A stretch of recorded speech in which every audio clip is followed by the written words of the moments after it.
Awak tank T-80BV kelompok pasukan Zapad menghancurkan benteng pertahanan, pos pengamatan, dan personel angkatan bersenjata Ukraina di salah satu titik krusial garis depan. Awak tank T-80BV melepaskan tembakan terarah pertama yang mengenai pos pengamatan musuh yang teridentifikasi di salah satu lokasi garis depan.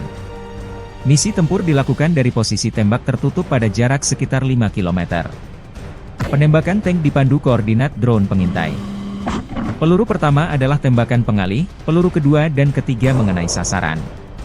Setelah menyelesaikan tugasnya, para tankmen buru-buru meninggalkan posisi menembak agar musuh tidak bisa melacak kendaraan tempurnya.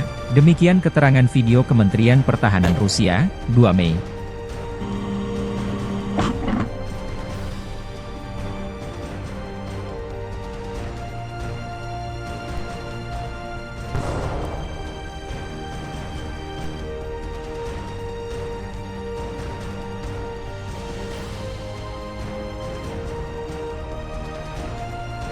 Download Tribun X sekarang, menghadirkan lokal menjadi Indonesia.